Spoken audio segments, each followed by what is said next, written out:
Hi, I'm Stacy Anderson, also known as the Supergene. Having lived in 9 cities across 3 continents and counting, Supergene Unleashed features people from around the world sharing their unfiltered versions of female empowerment. With a 20-year global career in digital marketing, operating as a leader and mentor, and now as a wife and mother of 3, I encourage you to unleash your own Supergene and become the most empowered version of yourself. Here's your advocate, ally, and confidant. I am ready to inspire you. Let's show the world what it's all about. Welcome back, my fellow Supergenes. If you're new here, welcome. And if you've been with me since the beginning, I need you to know something. Today marks 1 year of this podcast existing in the world. 1 year. In fact, this anniversary episode is number 28. And through all of it, I've appreciated hearing how this podcast has inspired you to be your best selves. The positive messages I have received mean the absolute world to me, and I cherish every single one of them. So before anything else, I really wanted to take a moment to say thank you. If this show has ever moved you, I have one ask today. Please share it with a woman in your life who needs to hear it. That's how we grow this community of Supergenes, with one share at a time. Let me be clear, the mission of Supergene Unleashed remains the same. This is a space for women to step into their full potential, first and foremost as women embracing our femininity, as leaders, as mothers, as builders, as whatever it is you're becoming next. I am completely 100% dedicated to helping you become your most badass self. So today, to celebrate the official launch anniversary, I want to reflect on what this first year has taught me, because some of the biggest lessons didn't only come from the incredible women and few men that I've interviewed, which, wow, I certainly learned so much from all of my guests. I am extremely grateful to all of them for sharing their wisdom. Actually, everything that I've learned came from the very act of building this podcast from scratch. And I think what I learned applies to way more than podcasting. So let's get into it. Here's something that I see all the time, and honestly, something I lived myself. So many people have an idea. It comes to them clearly, they can feel it, and then it just stays in their head. They think about it, they analyze it, they mull it over and over, turning it around from every angle, waiting to feel ready. And all that does is waste time. Now, don't get me wrong, thinking things through matters, but there comes a point where you have to choose between action and inaction. And that choice is exactly where I found myself in the beginning. To be completely transparent, because that's who I am, when I was starting this podcast, I had the idea for months. Honestly, I can't even remember when I came up with the idea, but it was something that I thought, gosh, I love listening to podcasts. I would like to have a podcast. I literally just thought about it over and over again, thinking, should I do it? Should I not do it? And I finally made the decision, okay, I better do it. And what tipped me over the edge, by the way, was the fact that I didn't want to look back and regret not doing it. And I also thought I have nothing to lose, right? I had listened to a couple of fellow podcasters who talked about their journey with getting going. And I decided, okay, it doesn't sound so difficult. Let me just start taking those steps. But at the same time, I was obsessed. I mean, obsessed with getting every detail perfect. The branding, the intro script, the episode length, what kind of guest I was going to bring on, the episode description, which honestly delayed actually launching and publishing. But what actually got me to publish was the fact that I said, okay, I am going to launch this thing on my birthday, come hell or high water, I am going live. And putting that date in the calendar really helped because when you're doing something on your own, you're reporting into yourself. You don't have a boss, you don't have a manager, you don't have a parent, you don't have anybody hovering over you, breathing down your neck, making sure that you're meeting that deadline. In fact, you only have yourself to report into. So putting a date in the calendar really helped me to achieve that goal. Now, back to the obsession about all the details and that kind of delaying things, that actually led to a realization in hindsight now that so much can be adjusted as you go.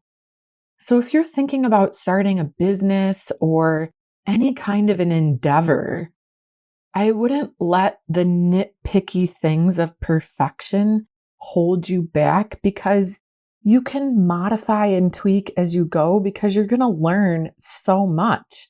In fact, your greatest lessons are going to come from learning on the job. And perfect is a moving target. It's a moving target that you're defining and it keeps you standing still. And that's where the reframe comes in. And what I've uncovered is that momentum beats perfection. Imperfect action that moves forward beats a flawless plan that never leaves the launch pad. And it is passion that creates your momentum. You have to have passion, a zest for what it is that you want to do. Otherwise, you're going to lose interest and you're going to quit quickly. And I remember that I had a business owner on the show several episodes ago, and she said that the number one thing she sees for the reason that entrepreneurs fail is that they quit. They quit when things get tough. So all of that into consideration, I just want to be real with you about some of the agonizing details that I went into to draw some relatability. If you're thinking about doing something, maybe right now you haven't gotten off the launch pad. So let this be your message to not agonize over, should I pick this word over that word? Nobody is going to know. And again, it's something that you can adjust as you go. And what really was the turning point for me about going forward was getting out of my own head and realizing that, okay, it doesn't matter. And this little imperfection will never be noticed. So what I want to say to a woman who is listening right now, who might be stuck because you're waiting for the right version of something before you start, is that nobody is going to know about that right version. Only you know about that version. So put that version forward and let's move forward. And what it might yield is something that I discovered is that I really surprised myself throughout this process. And it's a pattern that I see in others. Women hold on to limiting beliefs about what they're capable of. For example, I'm only capable of this, or I only studied this topic, so I am only relevant in this industry, or I've never, spoken on stage before. I can't do that. Or I've never sold anything in my life. I can't have an e-commerce business. Well, the truth is, you can very well surprise yourself with what you're capable of, but only if you give yourself the chance to find out. And that is what I need you to think about today. What if the person holding you back the most is yourself because of these limiting beliefs?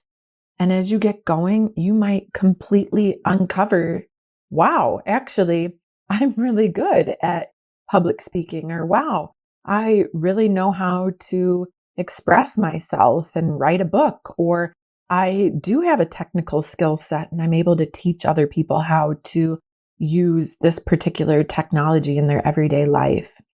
For me, reflecting back on what really surprised myself about my own capability, it would be the fact that I kept consistent.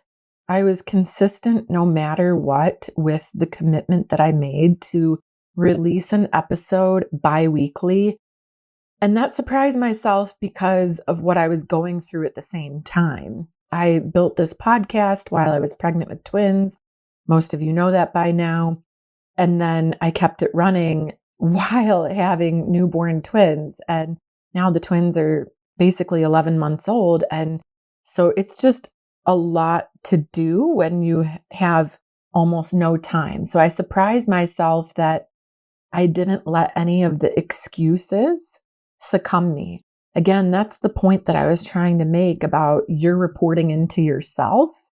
And I became so stubborn about my commitment because as an individual, one of my biggest things that I care about so much is integrity of your word. If I give you my word that I'm going to do something, I'm going to do it. And when I made that commitment to myself, I viewed it the same way. I shouldn't let myself down. If I'm not okay to let somebody else down, why should I let me down? And that's what surprised me, is that I didn't use any of these easy doors to quit. And also, there were moments in time where I'm publishing these episodes and I have no idea who's tuning in, or is it reaching anybody? Who's listening? Are my messages resonating?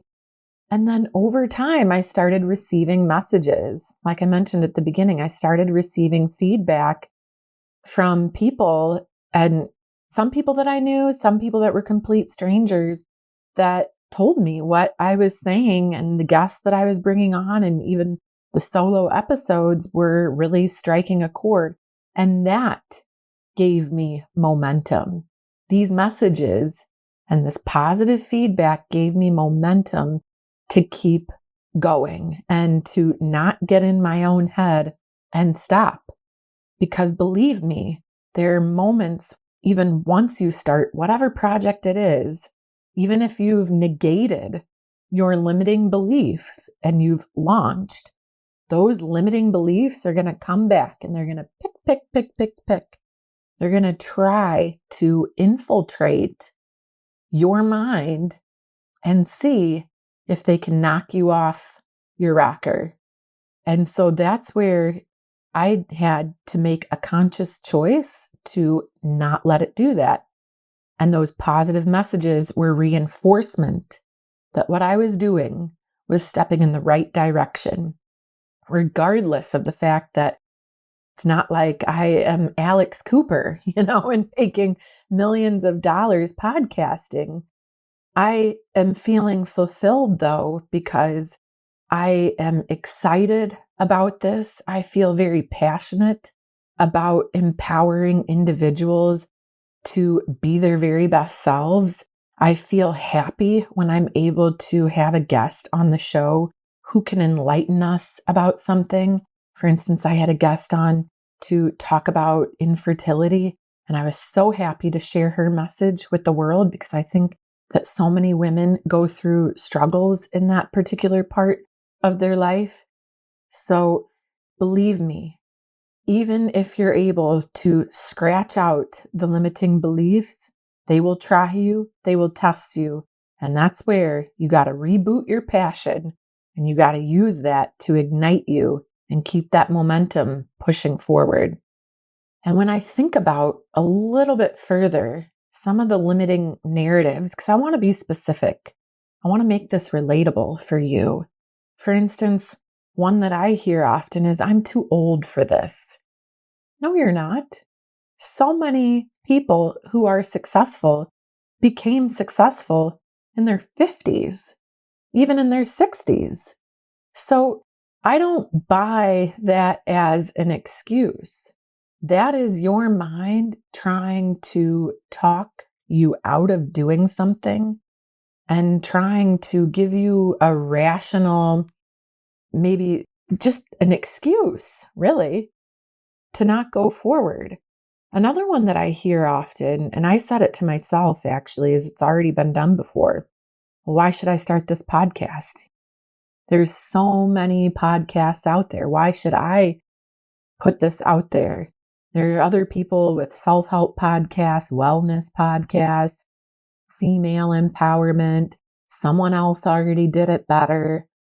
But then I thought about it for a second and I thought, well, nobody has quite put this spin on it. And I'm me. I am different from that person. My voice is different, first and foremost, which I think gives me a unique advantage. Also, the way that I'm going to say something is different. And I also had a friend advise me early on, and he said that actually most podcasts fail because they quit. They don't continue. I think it's not even 10 episodes.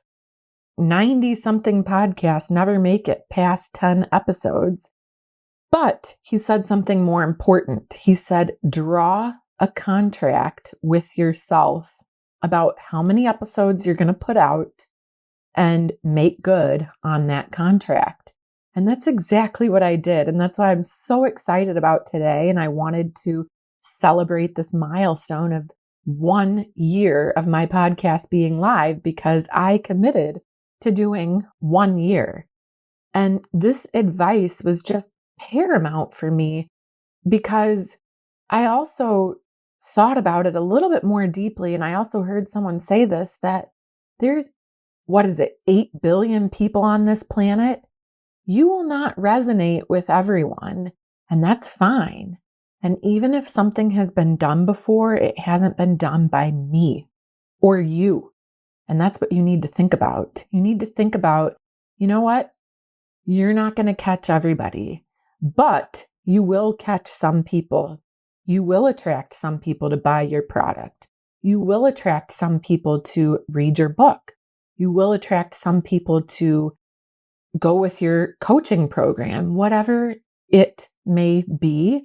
Your version, your voice, your story is the differentiator. And this actually connects as well to a piece of advice that my dad gave me, and it's always with me in the back of my head, always, always. And that is follow your heart. You can feel it in your gut when you should pursue something. I guarantee it, you can. You can just sit quietly and think about it. Or maybe if you're thinking about it too much, don't think about it. Go on a run, do something else, but you'll have something target you. Maybe it's a small sign. You got to keep your eyes open. There are plenty of small little innuendos around us that push you into the direction, that give you a signal showing you that, yeah, your little gut inclination to do that is what you should be doing, and you should pursue it. And rather than letting indecision, doubt, or fear stall you out, let the momentum of doing it carry you forward. And I just want to go back to the fact that limiting beliefs will, of course, always be there. You can listen to some of the most famous people who have a facade. They show you all of the good parts. But I promise you, behind the scenes, they have the same doubt. They have the same limiting beliefs. They have the same thought. Should I keep going? Am I too old for this? Is this the right time? But their difference is they decided to push through that and not let that hold them back. So what I would say to anyone who's listening, who has a bold idea right now, and you're stuck in indecision because it's already been done before, think that it's never been done by you. So looking forward for year 2 with Supergene Unleashed, and believe me, there is a year 2. I am going to continue. I feel even more ignited about the mission than ever before. I actually saw a really crazy statistic on my LinkedIn about something like 450,000 women, I think, left the workforce in 2025, citing the fact that they needed to raise children and that the system wasn't built for them. My goodness, that has lit a fire inside of me. I want to help women now more than ever be kick-ass. I want you to succeed. I want to have more incredible women and men coming onto this show to help all of us figure out what it looks like to keep evolving into our best selves. I'm not going anywhere, and honestly, I'm just getting started. But here's what I want this episode to be for you. I want it to be a springboard. Whatever that bold next move is for you, and it could be literally anything. A career change, asking for a promotion, asking for a salary increase, a hard conversation, a breakup, moving cities, starting the thing that you've been sitting on. Maybe it's just starting an exercise routine or eating a little bit better. I want this to be the moment you stop analyzing and start moving. Please use this as an inspiration to tackle whatever it is that you want to do. I wholeheartedly believe in you, and you should believe in yourself too, because this was never just my story. Momentum is available to you right now, right here in this moment today. This momentum is the one thing I want you to take from this episode today. Not perfection, not certainty, just the next imperfect step forward and using your passion as the catapult. You are allowed to surprise yourself. You are allowed to want something bigger. Who doesn't want something bigger? Even if someone has already done a version of it before, because they haven't done it as you, and if your gut is telling you something, trust it. Follow your heart. Let the momentum carry you the rest of the way. I want to say thank you again for one incredible year. If this show or this episode has meant something to you, send it to a woman in your life who needs to hear it today. And wherever you're listening, Apple, Spotify, YouTube, hit follow so you never miss what's coming next. Let's keep growing this community of Supergenes together. And please, if you even have a guest recommendation, I would love to hear from you. Here's to year 2, and I'll see you in the next episode. Thank you so much for tuning in today, and I hope you feel empowered from the episode. You can connect with me at supergeneunleashed.com and on Instagram at supergeneunleashed. Please share your thoughts, and I look forward to connecting with you. And until next time, keep on shining and showing the world your supergene.